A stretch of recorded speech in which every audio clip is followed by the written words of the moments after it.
right, welcome, ladies and gentlemen, boys and girls, to the Wombo Combo Podcast, as I'm BreakyCPK, and as always, joined by BSJ as my co-commentator. We got plenty of competitive Dota 2 to talk about, not only the major wrapping up, but there's some roster updates coming out, and oh, by the way, a decent-sized patch also happening. Hours, literally an hour, if that, after the major concluded. So we'll give our insight there as well. But most importantly, we are going to be joined by a special guest on today's podcast as well. He'll be joining us in just a little bit. But Nahaz, the stat man himself, is going to be joining us and talking the major as well and give his insight, of course, on what he thought took place there. So excited to be here as always. BSJ, how you doing, buddy? Am I not muted today? I think we're good. Nice. Okay, I even checked to make sure in the settings itself I wasn't going to have to check later, but hype. I'm doing good, man. I'm honestly super excited about the patch. I got to watch a few games of the finals for the Dream League Major. It was overall just a pretty exciting major, I would say. And I'm just going to say right now, no spoilers about the patch. I just love everything they changed about the patch. I thought, I've been hyping up 7.23 for a little while now. And I think there were some innate flaws, just the general balance of what was previously in the game, such as the GPM talents and stuff.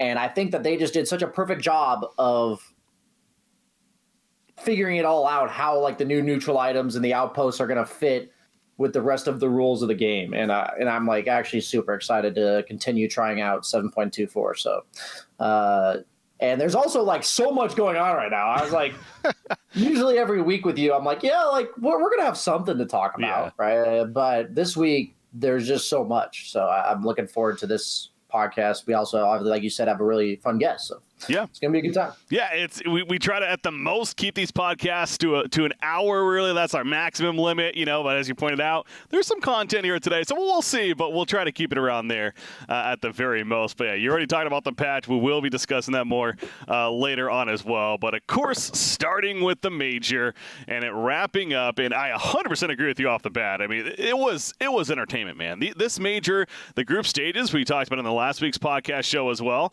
It started off pretty solid. Obviously, we had some very unique results on top of some great series being played out, so it was a good tease there.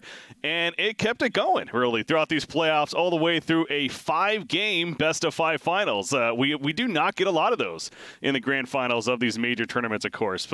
But in the end, in case you aren't aware still somehow, Team Secret, of course, defeating Evil Geniuses 3-2 in that grand final series. So several talking points to go over here. We'll start at the top. We got Team Secret winning it all. They did not play in the first cycle, of course, so technically their first major of the season in that sense. But I think it's safe to say a pretty strong start for Team Secret, and they certainly looked good. They only dropped, I want to say, 2 games going into the grand finals throughout the groups and even the playoffs themselves. So the drafts were just great all around, of course, and I think Nisha, especially in my mind at least, stepped up big time as a true core player for the squad. But yeah, Team Secret looking good, BSJ. Very rarely have we had somebody that just steps up from a tier 3, tier 2 team and is just consistently baller. They're just really good. And Nisha is just that X factor I think that Puppy has been looking for all these years. Not to take away from Mid-One, obviously a world-class player, but Nisha, he really gives me the Sumail TI5 vibes, where he just there's games where you think the draft's going to go a certain way, and Nisha just crushes his lane, and you're like, oh, he's level 7 and the opponent mid's level 5, and these are tier 1 mid players. It's not as if he's in a qualifier beating up on tier 3, tier 2 mid laners, and I don't think anybody is surprised by Secret winning. I mean, we talked about Vici. We also, we predicted Secret placing highly. Yeah. But in no way is anybody shocked that they won. I was really happy for Matamba Man. You could tell his emotions in the interview at the end, where even he just mentioned that there's validation that he wasn't the problem on X Team Liquid. As much as there's memes that go around about that kind of stuff, you have to imagine it does get into somebody's head. And, sure. And it's cool to see that genuine emotion come out from a player like that. And I thoroughly enjoyed seeing his almost relief, as in the after series interview. Just to segue into, what our topic is, the next question we ask ourselves is how do we feel about EG? What about the team that was ahead 2-1 going into the grand finals, had to win one of the last two games. And I've said that EG's had the consistent problem that they're really good at like one or two strategies, and eventually the best teams in the tournament figure them out. And usually it's been to get third place. It's actually just their bread and butter, the staple of how it always goes with EG. And I think this tournament shows that they have a higher skill ceiling this year than they did last year.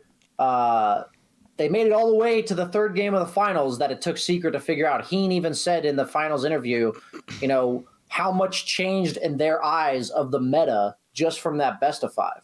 And you could just tell in the last two games, even though EG was up 2-1, that Secret just dissected their drafts. Like you could just tell that they knew exactly what to expect, and the last two games weren't close. Secret just pummeled them. So even though it was a 3-2 series and EG was up 2-1, Secret to me was the convincingly better team. And so moving forward for EG, it's like I think they took a step in the right direction, but I don't know if it's Bulba. I don't know what it is that they have this issue where they're just so good at like one or two things. And people are like, oh, let's ban the Abed Storm Spirit first round. And then they just look like a completely different team once you take out one or two of their core heroes for whatever meta it is. That one tournament it was Terrorblade, then Arc Warden, and then it's Storm Spirit this tournament. It just seems like no matter what their roster is, it's consistently that. So for me, it's nice to see that they got a little bit better of a finish. They were so close, but it's still the same shit. Like that's how about all I got. So feel free to elaborate. Well, I know I talked for a while. We haven't been quiet on this topic in terms of EG and needing to get it done right. It's when is enough talk enough? For a team that has never won a major and has had fairly disappointing results to an extent. Again, third place, not the craziest, not the worst results ever for major tournaments, but we know with the hype of this team and who's on them and shuffling the roster from season to season, trying to make those changes to then win it all, and they just keep coming up short. So to their credit, like you said, they were up 2-1 in the grand finals, were on the verge, but close does not cut it in the end. They finish runner-up. Again, a very good result. But, you also look at the big picture of this tournament, and this is a team that almost didn't make it to the winner portion of the playoffs from the group stages. We can't forget that. It was a 3-game series against Liquid. Could have gone the other way easily. Then they get in the winners. They had a great victory over Enigma to start things off, and then, of course, got 2-0 by Vici, which then knocked them down. So, they played a lot of games in this tournament and had to go 2-1 against Invictus Gaming, did 2-0 against Alliance, and then eventually another 2-1 against Vici. So, I'm in this spot. It's like I don't want to sit here and continue to say, see, they didn't win the major. Secret's a very good team.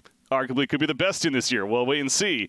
But at the same time, they continue to get so close and just about get there and then just fall short at the very end. So in that Game 5 draft, going back to what you're saying too, as far as this series and especially those last two games, man, especially that Game 5, ultimately getting Abed on Viper and going this Drow Viper strategy, kind of just pulling that out of what seemed like nowhere. And, Underlord, also a hero that honestly wasn't necessarily that good at this event, win percentage-wise. They try to rely on him as well. In theory, again, it's on paper. It's one of these that can make sense, but to bust that out kind of as a last-minute Game 5, everything's on the line here. It just felt like they ran out of steam, and Secret took full advantage of that. So, again, runner-up. I can't say I'm disappointed if I'm EG necessarily, but at the same time, I kind of am, right? Because you were so close. Yeah, just brief comments on it. It appears their group was quite competitive. Team Liquid ended up getting, I believe, 6th, right? Yes. 5th, 6th. So obviously the team that they barely beat to get in the upper bracket ended up getting top 6. So three teams from that group proving to be quite strong. Yeah, I just said, like, how good of a roster do you need to have to win? There's a lot of teams, for instance, Team Liquid. Very impressed that they got top 6. Like, I'm happy for that team. But then you just look at the roster of EG, and you're like, just win one. Just like what's it take? Like, if you guys some of the 5 best players in the world can't string together a major win.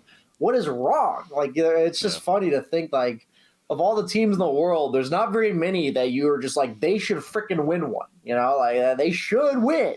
And EG just somehow keeps coming up short. So it is quite a marvel. Yeah, we've talked about it on numerous podcasts. It really is a phenomenon to me.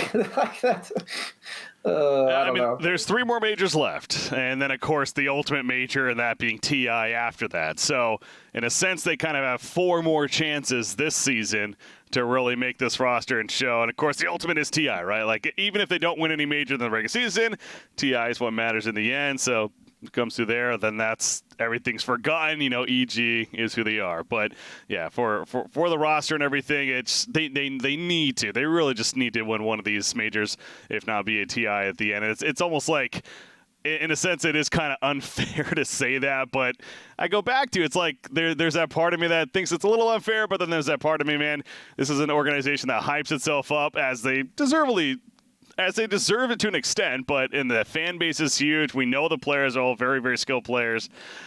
Just something about this hump, the term that we use. They can't get over it. But, okay, so you mentioned Liquid versus Alliance, actually. Again, Liquid actually getting knocked out in that 5th, 6th place spot to Alliance, and that's kind of the next topic there as far as some fun series that really stood out throughout this tournament. And for me, that was actually certainly one of them. And I even tweeted about this earlier today. It's fun how this is really turning into quite the rivalry, in my opinion, with Liquid versus Alliance. We got some great storylines there. The old Alliance versus the new Alliance. These European players that have played against each other for a very long time in general, individually. And Liquid defeated Alliance in the previous major. Now Alliance defeating them here in this major. And at the end of the day, they actually are tied in DPC points after the first couple of cycles at 1,800 points. So, and I think it's actually in that 5th, 6th place spot, if I'm not mistaken. So, but yeah, this series, it played out very well. Again, ultimately 2-1 Alliance in the end, but certainly one that, as a fan, especially of Liquid, no secret there. I was excited to see, and again, Liquid just coming off their TNC victory prior to that. Speaking of a team that maybe did as I kind of expected in the end. We'll say that. Yeah, you definitely called TNC's performance overall. The most notable thing for me, I think a lot of things that, like, of the good series, everyone, for the most part, people saw them, or they can go watch them, see the 2-1s, like the Alliance Team Liquid series, the EGIG series.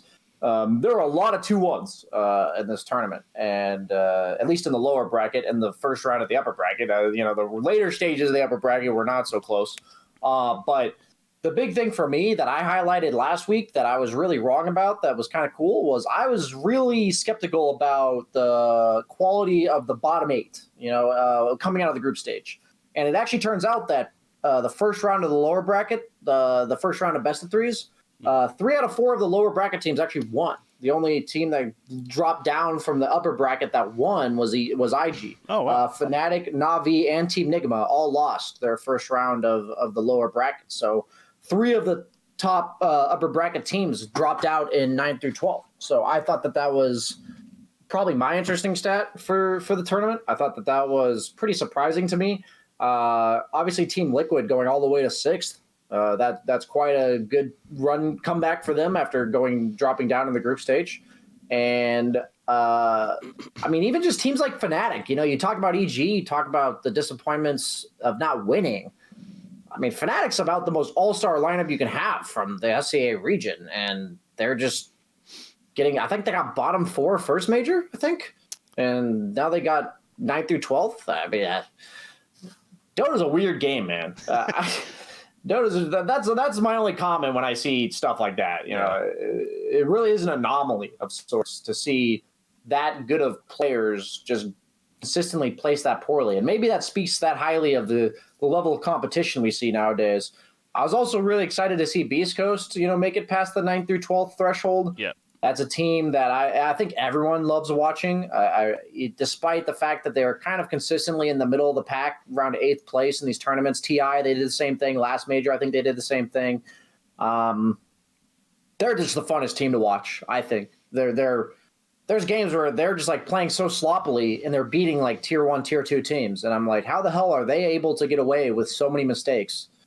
But while they're making mistakes, so much is going on around the map, and that ends up working out for them, that even though it looks almost stupid, it's actually working really well. So I think my big thing about the current patch and the balance of this major, and we talked about the overall quality of the games being pretty high, is there's just very differing play styles between the best teams. And I think that even like top 8, when I say best teams, I think that the drastic variance in play style is really cool. I just think that that's just overall really good for the entertainment value of the game and just the quality of games to watch. Just to know that every series is going to be different based on what teams you're watching. And I think that's really cool. Yeah, I mean, Beast Coast, again, defeating Nigma in 2-1 in that series, certainly a great result. And I was helping refresh my memory, too, looking back at a couple of these matches here. And again, sticking with Team Liquid, fan of them, I happen to watch them. But their first game against Virtus Pro in the losers bracket. Oh, my God. That was the amazing hold by Boxy and Taiga. Oh, that game. I was like, okay, remind me here. Yeah, they somehow held. It was a Slaughter Dark Willow. After, by the way, they were up like 35,000 net worth, Liquid was, and yet they were on the verge of losing the game because, I got to say it, another throw that almost happened. So I wasn't happy from that perspective, even with their victory. But again, winning is all that matters in the end. But yeah, that was probably one of the most epic moments of the tournament, certainly. When it came to that right there. So Liquid, though, again, not only winning that, but then that led them all the way to that 5th, 6th place finish here. So, okay, so it looks like Nahaz is actually ready to join us. So it's probably going to cancel you out. I'm going to do a new call. So let's do that real quickly. And I'm going to set that up, make sure we are good. Okay. Join call. Okay, let's see. Let's get them in here. Looks like Nahaz is joining us. Can you hear me, Nahaz? Looking good so far. Can you hear me? I can hear you. I can hear you great. Can you hear me? I can hear you great as well. Okay, BSJ with us here. Okay, I'm just making sure my production on the fly is looking good right here. Okay, we're good to go. Perfect. I did great things. Nahaz, welcome to the show, man. Welcome, sir. All right. Good to be on. Oh, okay. I've got audio coming through.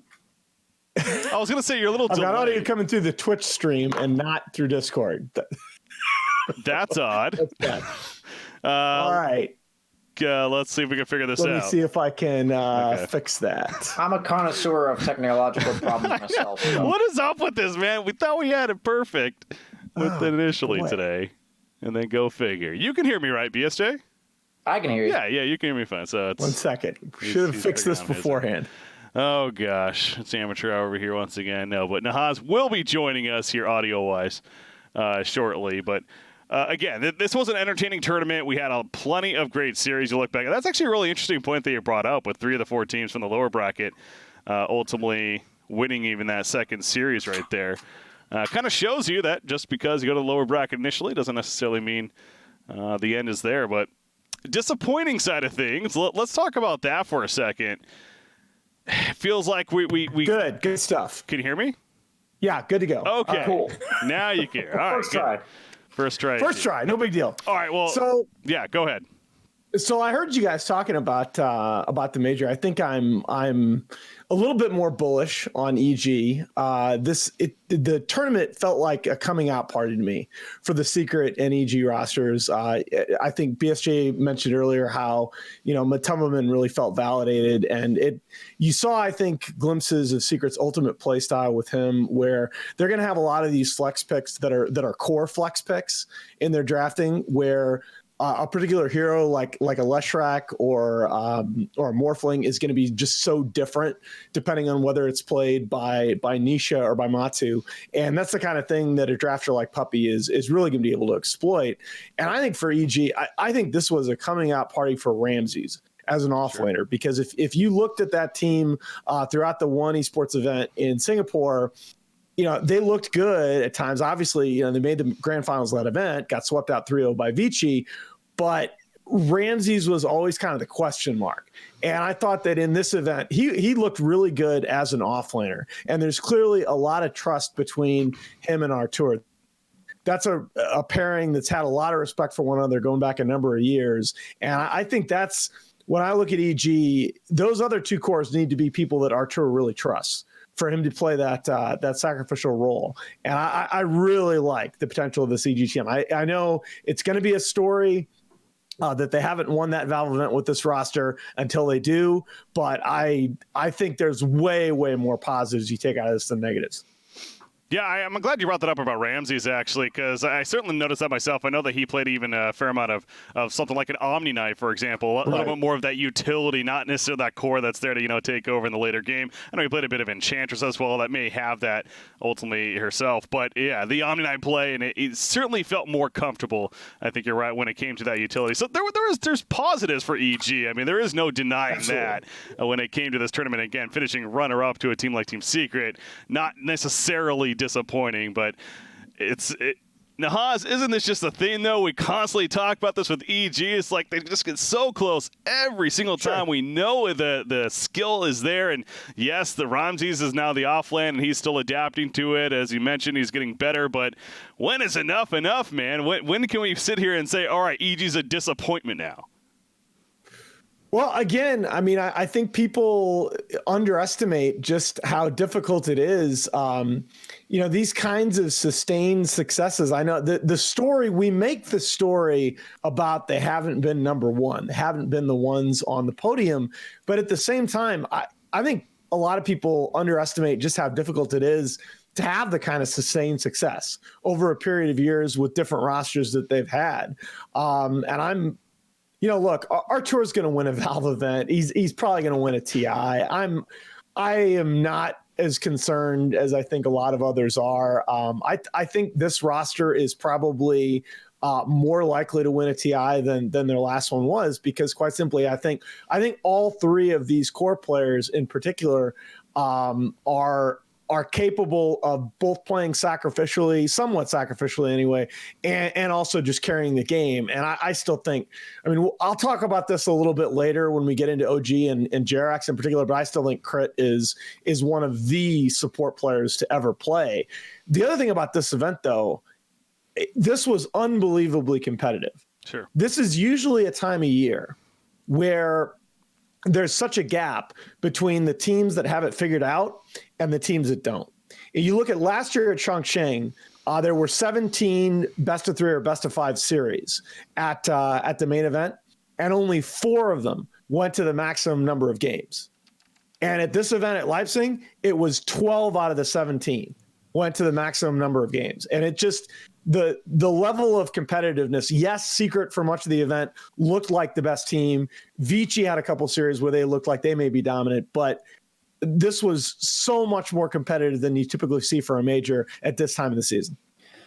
My question would be, because I personally believe this myself, and I wonder what you think, is does that partially have to do with the patch, though? I think currently with Dota, the way that they've evolved the game over the course of time, what I noted about this tournament was, I kind of just got done mentioning that everyone's just kind of playing a different version of Dota. Like every team really has their own interpretation. Yeah, some of the heroes are similar. There's always going to be, the 5 or 10 heroes that are just the best. But when you have these teams that like their most signature heroes really define the way they play, even when you said like the fact that Secret has these flex picks, I just think it's so interesting that it's almost impossible if everyone's pretty good to take 2 games in a row off somebody, because they're just going to present you with something you haven't played against before. And that's really hard to do in Dota. A lot of Dota is experience. So I'm asking you really, like, do you think that has anything to do with it? Do you think everyone's just getting better? What do you think the reason is for the whole stat of 12 out of 17 series going to 3 games?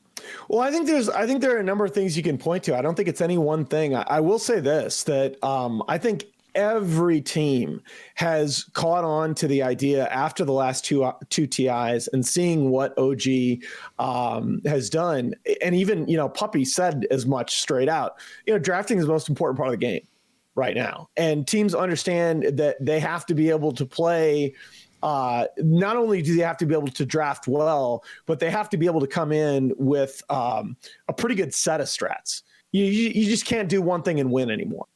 And there's much more once everybody sort of figures that out. It's weird. Once everybody realizes that drafting is so important, there's a premium placed on trying out different strats and scrims, and it almost gets back to a point. I don't know if I'm explaining this very well, but it almost gets back to a point where then skill comes back in, maybe even in a different way. And it's just what I think is, Dota has become more and more compelling over time, which is so rare. I don't know that there's been a sport that I've followed or another esport title that I've followed that over time it just feels like it gets better strategically.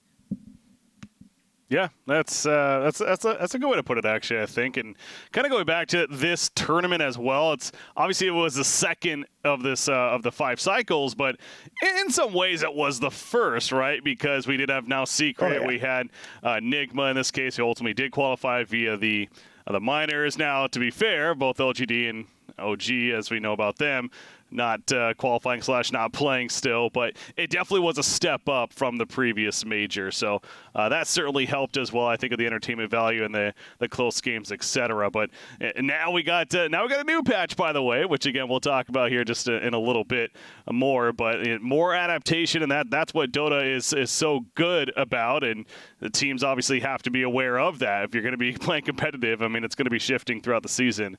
When you go throughout it. So we've talked about EG, disappointment maybe. We've talked about Corsica. Is there any teams in this tournament, Nahaz, that just really stood out to you as ones that you learned something from and you're happy to see? I think Liquid was the one that you have to talk about in terms of, their players were very open about the fact that their expectations coming into the event weren't necessarily high.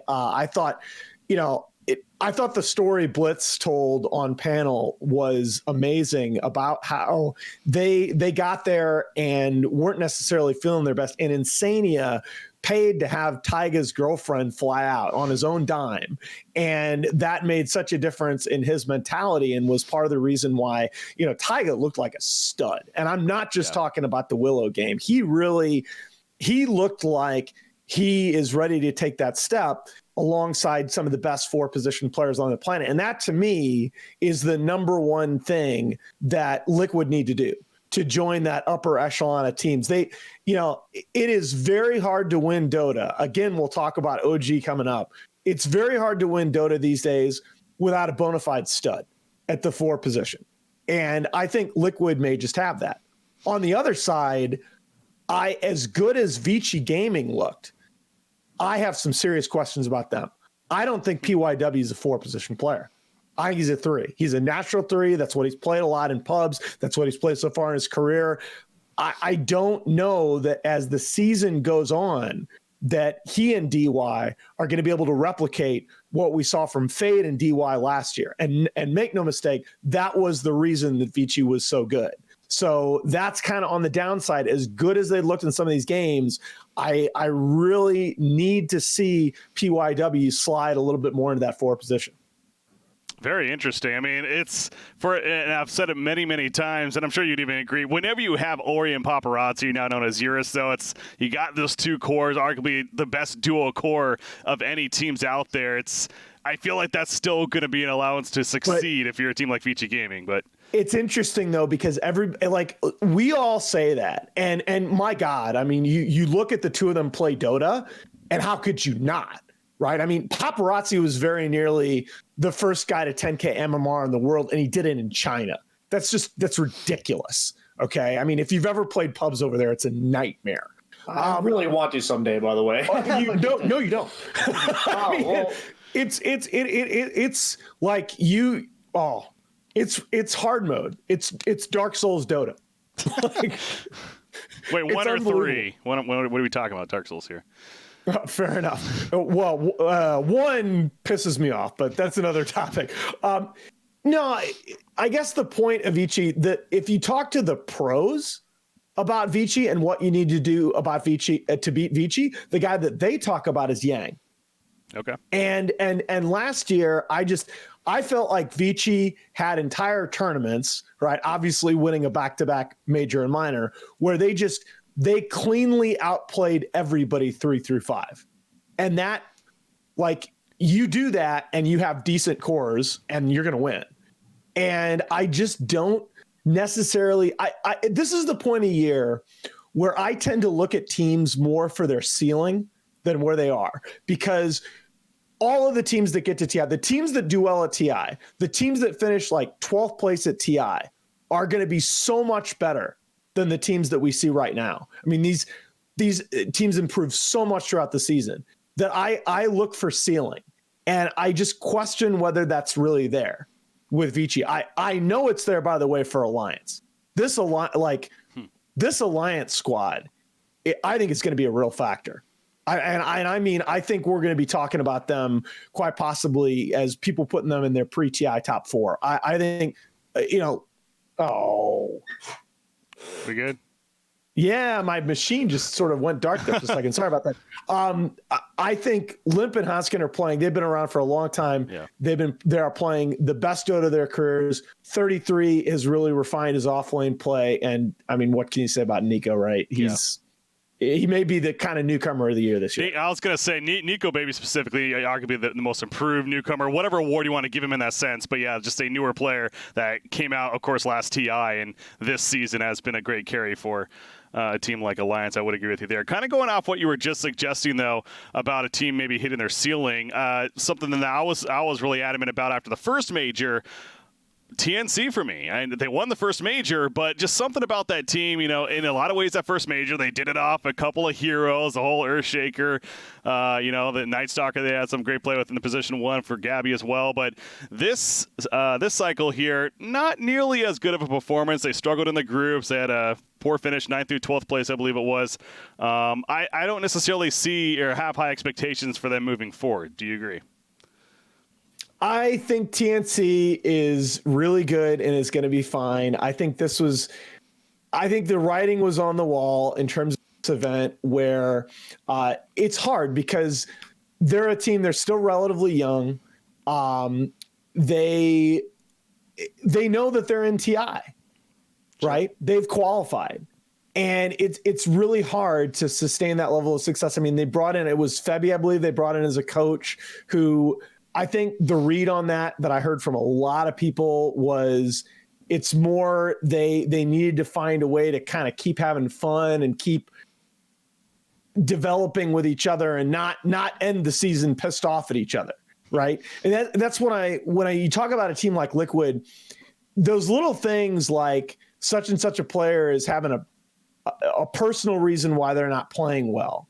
I mean, those are the kinds of things that fracture teams. And whenever you can use that as an opportunity to build those bonds instead, I think that's a huge indicator of future success. I still think TNC is going to be fine. I am looking more at how they respond in the next major. I did not expect much from them in this event, and I'm fully ready to give them a pass for that. All right. Okay, so we've already brought it up a couple times. Well, let's just transition into it. So here we go. OG had a couple of announcements these last couple of days, and there's one part of this that I want to bring up real quickly, and these announcements being made literally during even the finals of the major. Yeah, I found that a little odd for the sake of them, even as far as their announcement deserving its own attention. I feel like maybe they could have waited till today, but that's another story. Anyways, Ana announcing that he is going to be no longer playing this rest of the season, at least. He's going to be taking time off. Jirex, of course, the big announcement announcing his retirement altogether from Dota 2. And just today, a couple hours ago, it feels like, before coming on this podcast, Seb announcing that he is stepping back as a player for the team and going to be more on the management side there, etc. So we're down to 2 players for OG, and that leaves us a very interesting spot, them as well. So overall thoughts on this news that's come out these last 3 days, really, when it comes to OG, Nahaz. So, I mean, I want to let Brian respond to this because I think Jerax deserves a discussion all his own. This had the feeling, in terms of your comment about the timing, I think the timing was probably affected by TrueSight, which is happening tomorrow. The big kind of celebration of their TI win. I think they felt some pressure to get some of this information out there and not, ambush people or take anything away from that. Do you think that means, by the way, not to cut you off, but do you think that means they may announce their new roster at TrueSight? Yeah, that's kind of what I was wondering. Either that or have some kind of big announcement at TrueSight. It feels like it's setting up for something. Sure. This had the sort of flavor of dominoes falling where, without Ana especially, the remaining 4 guys, if they were to show up to TI with a 5th, it's like they're set up to fail. Because if they win a 3rd, it's like great, but if you don't win, it's just such a letdown. Yeah. What I was going to say as my main thing is, for what's been difficult for me to fathom about this whole thing is, imagine being somebody in like such a competitive sport where you have nothing left to prove. Like, how many people in the world in whatever they do can say that they've reached a point that there's really nothing left to prove? And like, there's really nothing but downhill from here for them. Like you said, if they go to TI with a 4th or with a different 5th player, I think every player on that team is a crucial X factor that defines why that team was the best team in Dota history. Like, I could not agree more.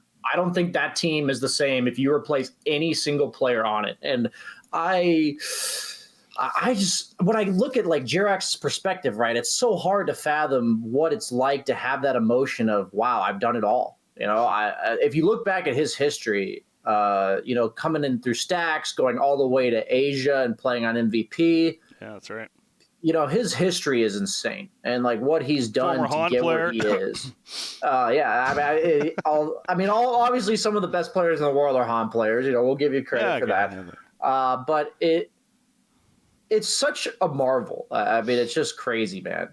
Like you said, he deserves his own story in the sense that, like, if you could really look through his eyes on the journey of what he's gotten to and like what else is there, and what toll that might have taken on him. He kind of talked about in the article that they posted about the mentality and how the competitive nature of Dota has taken away a lot of that purity to the enjoyment of the game, and I really think I call this like a negative free roll. Like if they were to play TI this year, that's actually huge. That's a great way of thinking about it. Yeah, it's like you're not gonna bet. Like if you win a 3rd time, whatever. Like actually, whatever. But if you drop out bottom 4, man, like. Oh, then are you going to end your career? Yeah. Like, is that what you? Yeah, you're not going to walk away then. I mean, that's like Tom Brady throwing a pick 6 on his last play in the NFL potentially. It's not you're not. He's not going to go out like that. And as OG, they're not going to go out like that. Yeah, absolutely. And so I definitely I immediately thought of the whole dominoes falling thing. Like once Ana leaves, it's almost certain that someone like Jirax is, he knows the writing on the wall in terms of what we just said about the reality of how important each player is to that team. And same thing with Seb. And you talk about moving forward. This is about where they were, TI8, 3 months prior. If there's anyone that can rebuild a team, it's No-Tail. And I think Topson has proved, like, even though Topson's already won 2 TIs, he hasn't had nearly the same journey that Seb and Jirax have had, right? Like that. He's 2-0 at TI. He just showed up and won 2 TIs.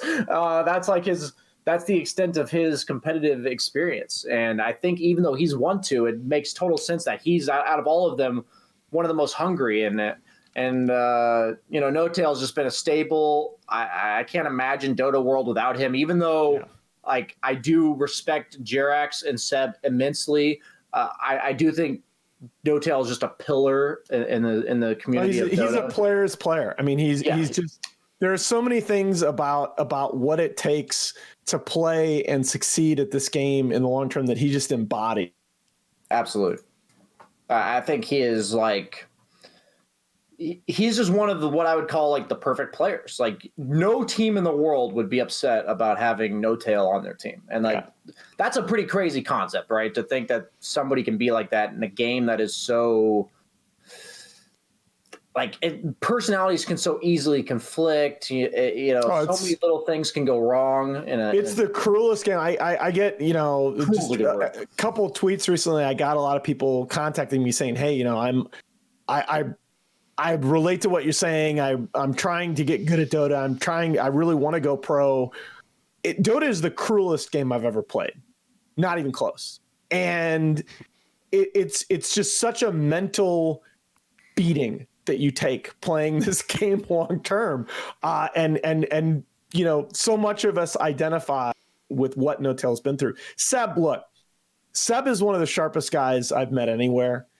He was a great analyst as talent for the short time that he did it.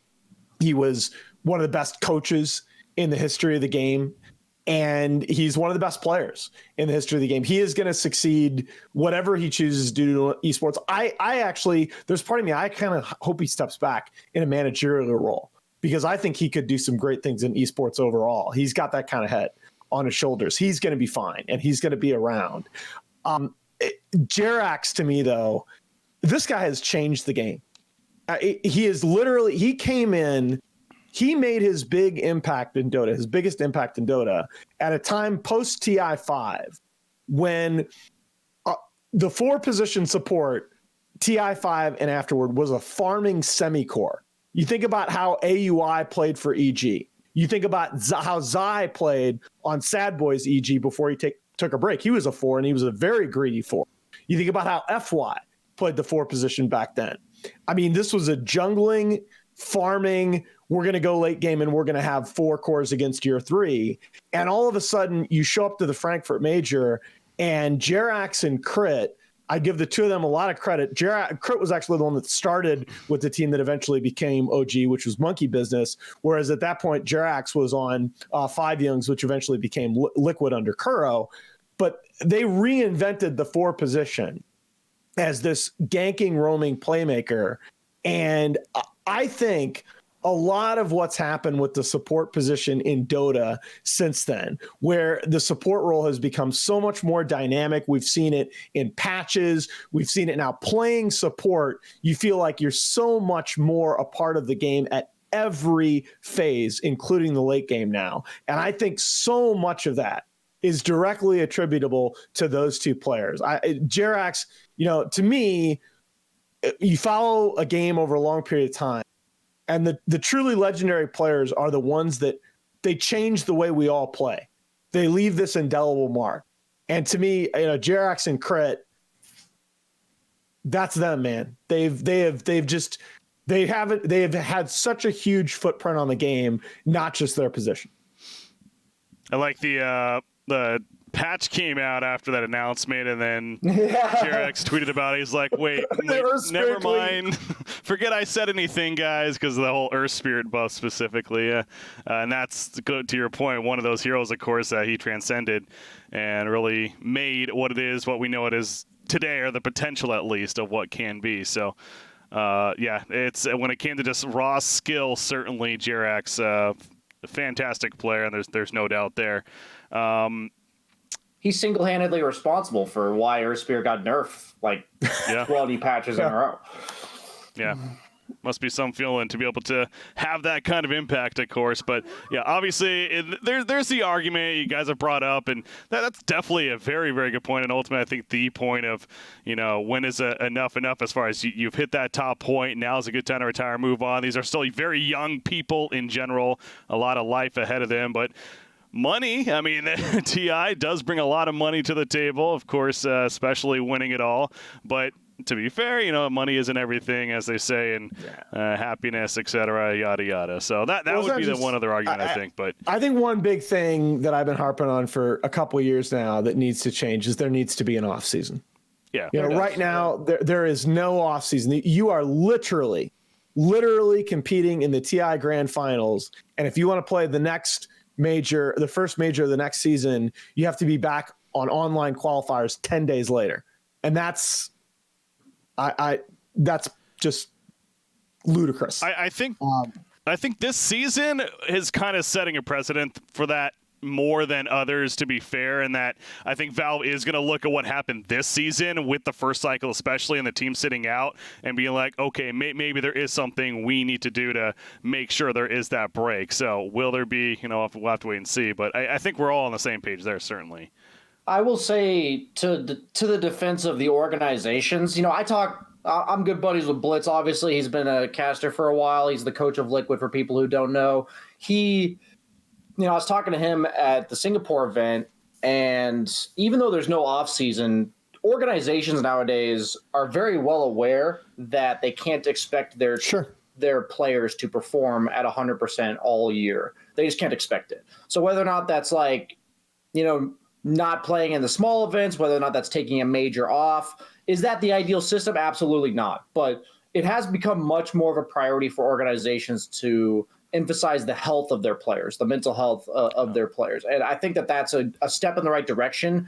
And I like the fact that at least organizations are taking it upon themselves if the whole system made by Valve is not adjusting. So 100%. I'm very happy about that. The problem with that is I think that runs the risk of creating these yet another situation in Dota where the rich get richer, right? Because tier 2 teams can't do that. Tier 2 teams that are looking for sponsors, they can't do that for any number of reasons. It's true. And that's kind of really what I worry about is let's get the season sorted out. Let's put everybody on the same playing field. And, I don't have a problem with the first major of the year being, in large part the top 6 teams from TI will sit out if that's what we want to do it. But let's put that structure in place, to me. Yeah. I mean, I always think things bleed from the top down. For a while I was saying if the top MMR players in the world are being incredibly toxic and ruining games, that the average 4K player is going to follow suit, whether it takes a year, 6 months, whatever, for people to be like, oh, my favorite players are behaving this way in pubs. Let's do that too. So do you buy into the theory that, to me, because I absolutely do. I probably should have waited on that. Do you buy into the theory that NA pub culture is a big part of the reason that the competitive scene struggles so badly outside of EG? Oh, absolutely. 100%. The problem is, people watch high-level Dota, even somebody like Arteezy on stream, right? He really did define that. You can't blame Arteezy because, you never know the impact of what you're going to do. But they watch things he does, where he'll jokingly ruin the game or whatever. If you watch his games, he plays 15 games a day. And on average, out of those 15, probably one of them is absolutely unwinnable at the 15-minute mark. And that's the game that he's feeding down mid, right? The game where it's literally unwinnable. And he is so good at Dota that he is able to see that. He really is able to see that. And the problem is the average Dota player doesn't watch him and understand the actual times that they cannot win the game of Dota. They just think, I'm in a rough game. I don't feel like playing this anymore. Arteezy walks down mid. Now I'm going to do it too. And these honestly, people don't see the other 14 game. You watch his replays. He is stacking camps with his freaking courier. He's like he is the biggest tryhard nerd in these other 14 games. And people just kind of don't see that. All they see is, the one game where he's got an asshole on his team and he's running. Look, I'm not excusing the behavior. Yeah. But you gotta take the good with the bad, and you gotta look at the totality of what it takes to play on that level. And the memeing and the running down mid ain't it, Chief.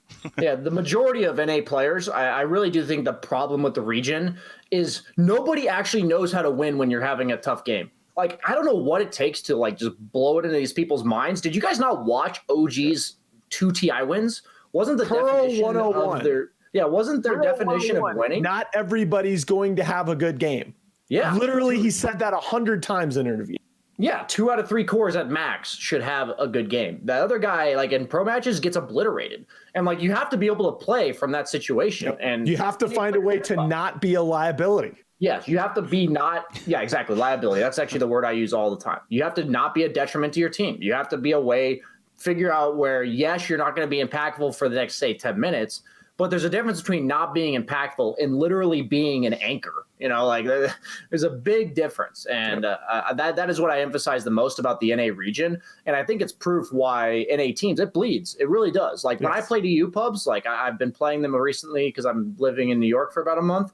It's like, yeah, sometimes the quality of game is about the same. Like if I get around the same average MMR, but I haven't had a single game that people give up. Like they don't give up. Like it's actually mind-boggling to me. And it's not just in game. Like for me, it's so weird. The thing I get people asking me, okay, is there the talent in NA to make a team that competes with EG? Hell yes, there. Okay. The question is, the number one question I ask myself about any team long term is how do they respond to adversity? Because, like I said, Dota is the cruelest game by far I've ever played. And when you look at, circle back to things like Liquid, a lot of teams, it's, wait a minute, you're not playing your best because you're depressed that your girlfriend's not here? What are you, some kind of... And all of a sudden, the team relationships deteriorate. Whereas on that team, hey, man, I'm the team captain. I'm going to fly your girlfriend out here. And you're going to play like a fucking boss. And these are opportunities. And so much of what happens in NA pubs, it bleeds outside the game and it bleeds into, you hear the stories about how teams treat each other and how those bonds get stressed from playing together. You can't have that kind of environment and have a championship level team over time. There's got to be coaching. There's got to be infrastructure. There's got to be bonds in those players so that Dota is, you play Dota over any period of time, you are going to experience unbelievable levels of adversity, and you've got to put yourself in position to succeed when those bad times come. Absolutely. I couldn't agree more. I mean, I could go on for literally 10 hours about how the mentality of NA is just crushing to why it's not even good. I mean, people in chat make the joke, and it's absolutely true. The only reison EG is the good NA team is because they have no NA players. They have RTs. Like, they literally have RTs. They do. And, I mean, it's like... it's sad. And to think a team like NIP is leaving the region because they know if they want to invest in the future of the year, they're more worried about TI. They just want to be the best version of themselves 6 months from now. That's going to be best done by leaving NA. Like, the fact is, you just don't get good practice. The main reason that NA, I think, is really restricted is it's day to day. Like, you can't keep up with the EU players, for instance, when they're grinding 10 pubs a day of their quality. And you're grinding 10 pubs a day of NA quality. Let me tell you, I did not have long, fortunately, in my life where I was the one responsible for putting together scrims. But let me tell you, man, trying to put together scrims in NA versus you go at an EU. Trust me, I know. Oh my God. There is no more night and day comparison I can think of. Trust me, I know. I bet you. I've learned NA needs improvements when it comes to the competitive scene in Dota 2. All right. Is it ever going to happen? Probably not. But okay. I think it will. I actually do.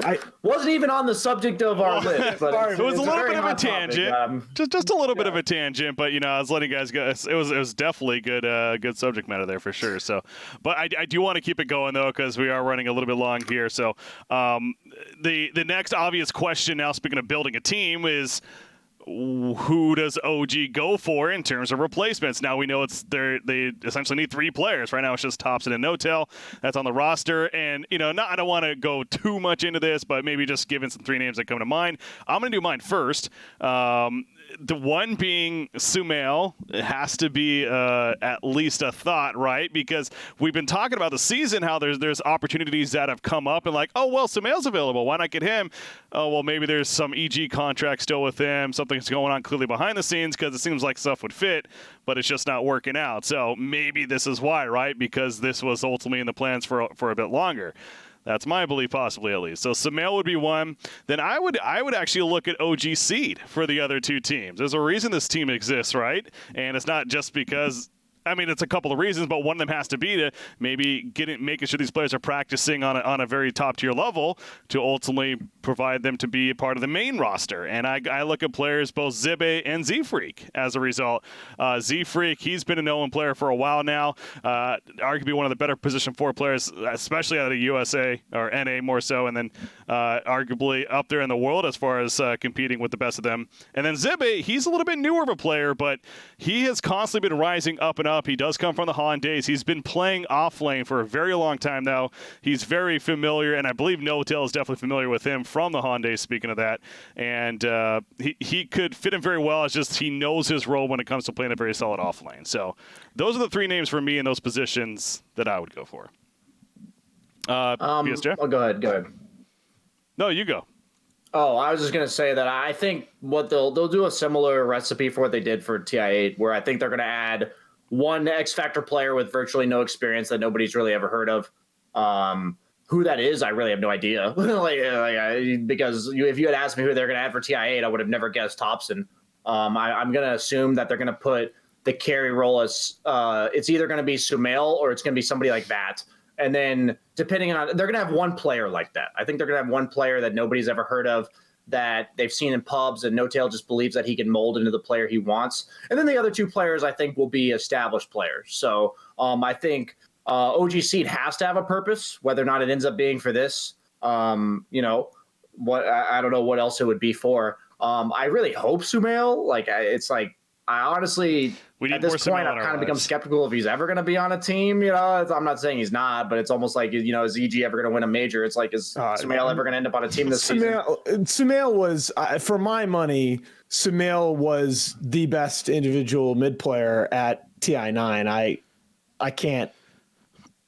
He's going to be on a team by TI10. That's what I'm saying, right? He's so insanely good. It's surprising he's made it this long. Right. Yeah. But I think the name that we haven't mentioned yet is Mid One, where a lot of people are wondering where he's going to end up, and I think this is a natural fit. I think Z-Freak Zach is an excellent call. He actually had an offer to play for OG several years ago when he had to choose, when Kyle was still on Complexity, and he had to choose between staying with his brother or going to OG. I felt about that decision. I'm just kidding. Sorry.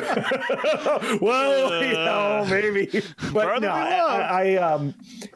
So I think he is a kind of a very strong possibility. I think he's going to be Jirax's successor. I really do. I think they go for one of Mid One or Sumail, and I think that. I think you're onto something with the offlaner, maybe somebody that we're less familiar with. Yeah. And so who would that be? Obviously, at that point, we really can't say, I suppose. But there certainly is talent out there. I mean, there is. And this kind of goes back to a whole other discussion of needing more out there in terms of fostering this up-and-coming scene so we can learn more about them and provide for not only the teams but for the fans as well. But that's a whole other subject. But I will say, and apparently somebody was bringing this up, I guess they've announced on Wednesday, it's actually OG Day is what they're calling or something like that, where they're going to announce, apparently, the new roster. That's what people believe. Okay, so it's already from Charlie, one of their, related to Seb and one of their exec personnel. He's basically came out today and said, look, the bad news is over. We don't have any more departures to announce, and we're gonna clarify the roster and the situation on Wednesday. Yeah, no more people fading away from that graphic, man. That's tough to see. But obviously Thompson, I love. Thank God Thompson, in my mind, is still there at least, and of course NoTail being the captain that he is. So that's exciting. Knowing, I mean, we definitely talked a bit about OG here, but of course very deserving, 2-time TI champions after all, and they're making a big time roster change here. So intrigued to see what that comes to on Wednesday. Apparently is when we're going to find out. So okay, so going over the OG situation there. Well, while we're on this topic real quickly, did you guys see the whole Dendy news? What is it? Baited his new gaming org? Yeah. We'll see. I'm not. It was basically a tease, right? Yeah.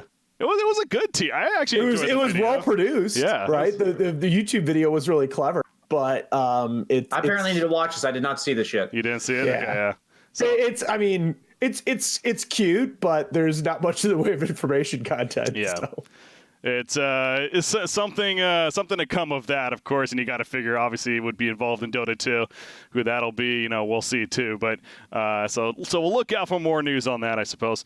But okay, again, we are running a little bit longer here, but we have to at least bring up the patch that did come out after the major yesterday. Within the hour, it was released, and it wasn't a minor balance change patch. I mean, this definitely had some substance to it.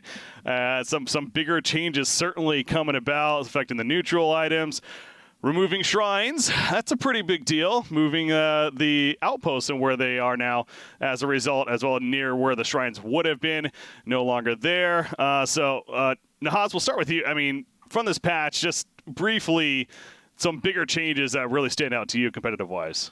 So big picture, the two changes, the shrines are obviously one that I think is absolutely massive. I love the change. I think that, there were long periods of the game where those shrines just became no-fly zones, where dead zones. They created these dead zones on the map where the other team, minus the perfect initiation and the perfect warding, you couldn't take a fight. And I think changing those into outposts, it's a strategic objective that doesn't necessarily favor either team beyond the terrain itself. And I think that leads to faster paced play. It leads to kind of, creating these secondary objectives around the map, which is what we wanted to do in the first place with shrines. The other thing to me is the removal of the GPM talent. And it's really interesting how they balanced it, because the way I'm reading most of the individual hero changes, most of the heroes that got GPM talents removed at level 10 and 15, it feels like a pretty big nerf. But the heroes that got their level 20 GPM talents removed, when you talk about Chen, all of a sudden has the minus 30-second Hand of God cooldown, Disruptor True Sight on Kinetic Field. Like, it feels like some of the level 20 GPM talents, they became really interesting, and I really like those changes. I think eventually the heroes that, like the level 10 and 15 GPM talents, for much of their life cycle were bigger balance wise anyway, and so I think the heroes that got hit by that, may eventually end up needing to be buffed again. Interesting. BSJ? I mean, overall, when they introduced neutral items and all the outposts and the way the courier GPM worked at the start of the patch when 7.23 got released, I think all of the things they did had a good idea of why they did them. And I think that the intentions were good. But at the end of the day, all these GPM talents and stuff were added because heroes were struggling to be impactful. And then suddenly GPM literally became the defining trait for a support hero. I remember there was one game that I was drafting with a good player. I think it might have been in FPL or something. And they said to fourth pick Bounty Hunter. And the reason was the enemy supports, neither of them had a GPM talent. So they couldn't afford sentries. That was the idea of a Bounty Hunter pick. And I'm like, wait, this pick is being influenced sheerly by the fact that they have no GPM talents? Like, what? Oh, yeah, absolutely. And now that you have neutral items, there's just too much that was for free, right? That was actually it's crazy, but this is one thing I noticed last year at LANs when you talked with some of the high-level drafters, when they got into those third and fourth picks, that's a lot of what they're looking at. And the support economy and how you can punish that. To me, GPM talents, when they were first introduced, were great. They were great ideas. They were intended to help these heroes whose economy otherwise tended to suffer as the game went on, stay competitive and have more strategic options. But there's been all of these changes in the background to help supports, TP's cheap, wards don't cost anything, everybody's got a courier, blah, blah, blah, that these GPM talents, they felt like overcompensating. And Absolutely. They felt like things that got exploited rather than, hey, the hero really needs this to be viable and to feel effective in different game states. And I thought it was, again, this is one of those, I thought the last patch, and I think you may have been going toward this in some of your comments, was just a lot of individual good ideas, but just too much piled on top of one another. And I think this patch is just starting to clean all that up, starting to step back, consolidate the good ideas, refine some of what we've liked about Dota so far this season. I think 724 is going to ultimately, I think the patch that we'll play TI on will ultimately be pretty similar. I think this is going to be a good one. This may be a bold statement. No-Tail kind of said it in an interview. I really liked most of the changes they introduced in 7.23, barring like the natural wackiness that they threw into the game that wasn't really anticipated. And I personally think that 7.24 and whatever patch ends up getting played on a similar level of balance will be one of the funnest, if not the funnest patches in all of Dota history. I think it's like actually so good. And I feel like if you're complaining about it as a player, you just don't like change. Like I there's been patches where I've been like, what? When I see a certain change.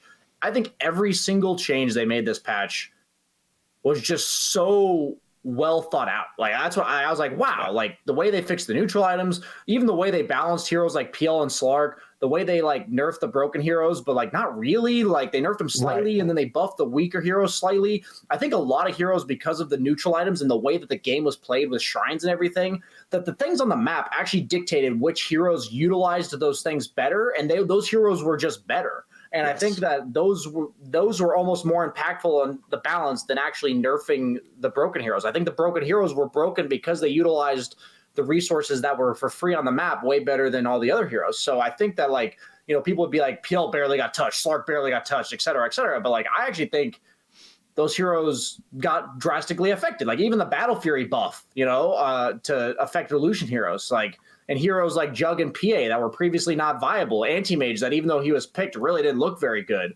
I just think every buff, like it all just made so much sense to me. I don't think I've ever really thought of a patch that way, and maybe I'm just overhyping it, but I'm super excited about this patch. I've played a few games on it so far. The neutral item, like quality of life that they've done to it, where you can like teleport the items back to base. Love the new UI. It feels so good. Yeah, it's so good. Yeah. Everything from there's still some bugs to iron out and everything, but like that's not a concern to me. They'll fix it, on Valve time or whatever. But I feel like last patch there were so many heroes, 7.23 I'm talking about, that simply because of the rules of the game were unplayable. And that to me was the one problem 100%. With the new patch, and I think that they've fixed almost all of it. And I will say probably will need a little bit more and we're good. It's just there are a lot of ideas. This feels like a very refined patch, right? I mean, it's to some extent we go through this cycle every year where Valve worries that, and they'll tell you as much, right? They worry that after TI, there's a little bit of a dead period, the game starts to feel stale, and so they got to inject some freshness into the game again. So the post TI patch is always lots of big ideas, but it's always, I'm an economist, so I have to say this, but it's always the law of unintended consequences that bites you in the butt. And this patch felt like they'd recognized a lot of the unintended consequences I was just talking about and really put the polish on some of those changes and thought about the kind of mechanics that are going to make a much, much wider pool of not just heroes, but tempos viable, right? Anyway, I think you gotta love late game Dota, right? I mean, late game Dota is just a cluster and it's a fun one. And I think the missing piece to me was there were too many things like dead zones induced by shrines, like repair kit, which I still think needs to go, where the way Dota works right now is late game Dota is so crazy. And so effectively, if you have a lead in the mid game, you are strategically punished very severely for not being able to finish the game. Indeed. But I think now a lot of these changes are made with an eye toward if you are able to get that mid-game advantage, you're going to be able to consolidate that lead. Whereas if the other team makes a couple plays to get to the late game, then it's on. And I kind of think strategically, both as a player and just somebody that watches a lot more Dota these days than I play, that's what I want to see. Yeah, I don't want to know who wins the game at 10 minutes, Yeah, no one wants that. We all saw TI4. Yeah. Sorry. Players or spectators for that matter. And kind of my perspective, just a take on the patch too, from a spectator perspective and one that, really watches the competitive scene a lot out there, sure. It's also, there were some great changes, in my opinion, that came from this patch as well. Not only just the entertainment and maybe the more action, the objective-based, the placement of the bounty rooms now, you could argue, more action from that, but decentivizing buyback, I guess you could say. To say they nerfed the buyback. Oh, thank you. Yeah, right. Where it just these fights would literally last 2-3 minutes. I felt like on Roshan because you just hear the dun dun dun dun dun dun after a death, and it just keeps happening. Didn't it feel to you, Brian, that in so many of these drafts that the long cooldown heroes were because you're an Enigma and you yeah, all 5 of them just bought back. Well. It's like a Wraith King, yeah, essentially. Yeah, a couple of the players said as much in interviews. One of the rules of the game that just makes certain heroes unplayable, right? Yeah. And so, like, that's another example that I almost forgot about, but I definitely remembered in my games yesterday when one of my buyback costs, like, mid-game was, like, way higher than I remembered it being.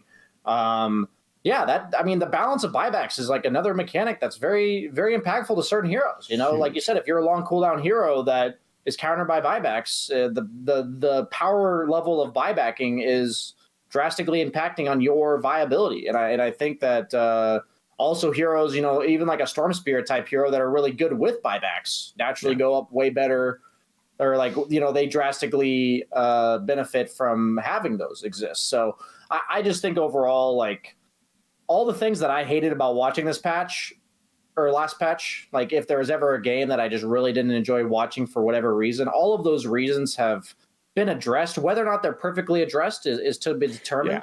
Yeah. I really like what they did to the tier 5 items as well. Yeah. I think like the tier 5 items were kind of just a myth that if they eventually happen, the game's just like randomly over. And I think that with the new neutral item balance and the way they changed those items, we're going to see them. There are plenty of 60-minute games compared to 70-minute games. And also, the items just aren't fucking nuts. They're less nuts. At least. Yeah, I mean they're still good, right? But and I think the buyback thing too. One of the big problems that we saw in 2.3 was support power creep with these neutral items. All of a sudden, you got these ridiculously tanky supports. 20 minutes into the game, they could have very low net worth and still have really good stats. And they have cheap buyback. So not only are you having to eat through a 1500 HP rubric or some crap, you got to do it twice in a mid-game fight. And I think that was one of the big, to me, the buyback change was aimed at supports. Because you get these teams that are so good, like they buy back on their 4 and 5 at like 12, 15 minutes, and they get so much out of those fights. I mean, that's the reason why I think Slark PL were the 2 best carries. Why? Because to kill you once, they didn't have to invest much. Slark benefits from you being alive again, right? Being tanky, and PL as a hero just pokes you down and then eventually kills you. He doesn't actually have to invest. Heroes like Jug, PA, Void, these heroes can't play Dota when a support has an extra 500 health and a buyback. They just can't play Dota. For a while, in some of these tournament games, it felt like if you didn't have a core with a stat stealing mechanic, you were just done in some of these fights.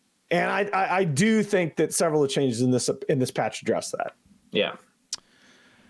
It's going to be a fun one, man. And it's, I don't know when the qualifiers actually start. I assume, obviously soon, within the next couple of weeks right here for the next cycle of majors, and going to start seeing action sooner than later. And then one last thing we didn't even mention yet is Void Spirit and Snapfire, of course, now introduced in Captain's mode. So that's going to be another fun thing to look out for, both on the spectator and, of course, for the players themselves. So let's get some mail back on a team so we can see that Void Spirit. Yeah, right.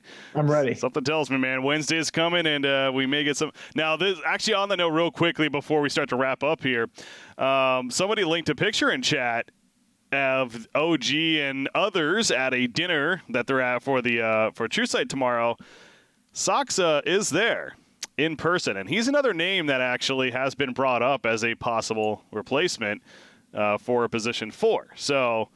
Very good player. That's of course. I think he would more likely be the 3 than the 4, but I think he's pretty happy as coach. Honestly, we'll see. You never know. Seb taking over the coach role and Saxa coming in as a. No, you were talking about SAK. Okay, sorry. Yeah. I heard Sakshka, but I was gonna say, I know. Okay. Sorry about that. I heard another. That actually would be wow.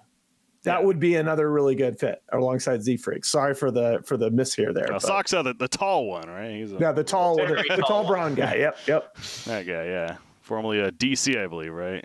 Back in the days. Yeah, formerly and like a what? He's like a 9K player too. Yeah, he has like 3 different 9K accounts. Yeah, he's pretty good. He's really good. He's pretty good. All right, so yeah, that may be a possibility. Of course, evidence there that there you go. Maybe him as well as position 4, position 3, maybe. But yeah, he comes from position 4, so you'd have to figure that's where it would fit in. Mm-hmm.